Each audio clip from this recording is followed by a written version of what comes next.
Opinion Runways on the highway. Assam's emergency landing strip signals strategic shift when Assam Chief Minister Himanta Biswa Sarma announced the nearing completion of the Northeast's first highway-based emergency landing strip, located on the Dibrugarh-Moran stretch. It signaled more than just an infrastructure milestone. It marked a paradigm shift in the strategic architecture of India's eastern frontier, where defense preparedness, disaster resilience, and civil aviation mobility are being fused into a single strip of tarmac. Planned to be operational by October 2025, the 4.2 km highway stretch will serve dual roles as an emergency airstrip for the Indian Air Force IAF and as an auxiliary landing site for civilian aircraft. The project is being executed by the National Highways Infrastructure Development Corporation Ltd (NHIDCL), with the IAF actively involved in inspections to ensure compatibility with advanced fighter aircraft, including Sukhoi and Rafales. What you are seeing in this picture is not just a highway, it is Northeast's first emergency landing facility. Moran, assampic.twitter.com NSYVTW4X Himanta Biswa Sarma Himanta Biswa June 29, 2025. The idea of integrating roadways with aviation capabilities is not new globally. Germany pioneered it during the Cold War, and countries like China, Pakistan, Sweden, and South Korea have all developed road runway hybrids. However, in India, this concept is still relatively novel, with only a few operational strips like the one on the Provincial Expressway in Uttar Pradesh. The Assam project, being the first of its kind in the Northeast, is thus geopolitically significant. The Northeast is a geopolitically sensitive region, sharing over 5,400 kilometers of international borders with China, Bhutan, Myanmar, and Bangladesh. Assam, in particular, lies at the logistical heart of this region.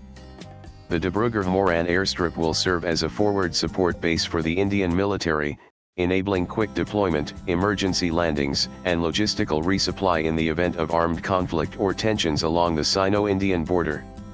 India's growing emphasis on strengthening its eastern military frontier, particularly after the Doklam standoff in 2017 and the Galwan clashes in 2020, requires infrastructure that offers redundancy and rapid adaptability. In this context, the highway airstrip is not merely a plan B, it's an insurance policy that enhances deterrence. It is also noteworthy that the airstrip is being designed to accommodate even the most advanced fighter jets. This increases India's operational depth in the Northeast, allowing the Air Force to launch sorties or conduct evacuations even if main air bases like Dibrugarh or Tezpur are compromised or incapacitated. Beyond military utility, the highway airstrip offers significant civil aviation and disaster response advantages. Assam and the wider Northeast are prone to devastating floods, landslides, and connectivity breakdowns. In such scenarios, the ability to land aircraft and helicopters on an emergency strip could prove life-saving. The state government's plan to install helipads every 50100 km along the highway complements this logic. In flood-hit or inaccessible zones, helicopters are the only viable means of rescue and relief.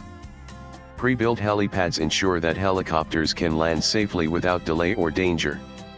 They also enhance the state's readiness for mass evacuations, airlifting essentials, and bringing in medical teams during natural disasters. Moreover, from a civil aviation standpoint, this strip serves as a diversionary runway.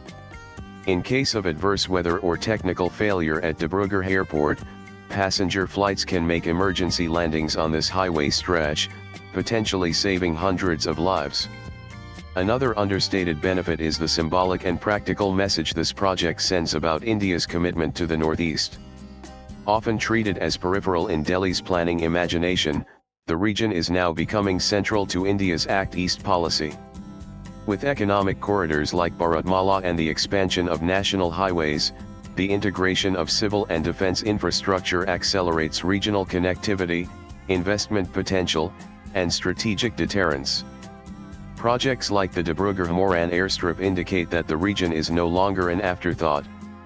By blending infrastructure development with national security imperatives, the government is creating a new template for growth with resilience.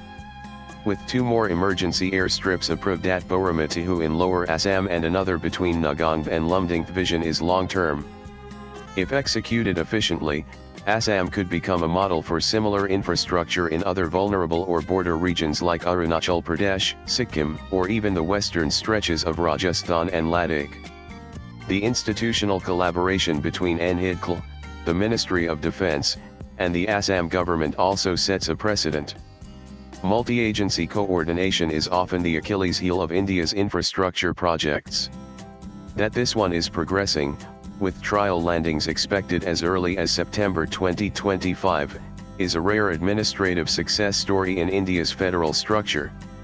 In conclusion, the Dibrugarh-Moran Highway landing strip is more than a patch of reinforced concrete. It is a symbol of strategic clarity.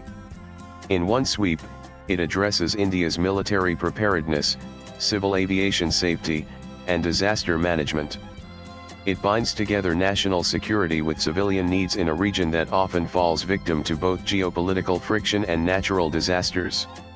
Swipe left for next video. Chief Minister Himanta Biswa Sarma's vision, if executed fully, could create a critical infrastructure loop that not only strengthens the Northeast's resilience but also underscores India's seriousness about securing its border states not just with boots on the ground, but with wheels on runways. The writer is a technocrat, political analyst, and author. He pens national, geopolitical, and social issues. His social media handle is Prasenjitanth. Views expressed in the above piece are personal and solely those of the author. They do not necessarily reflect News 18's views. Latest blogs.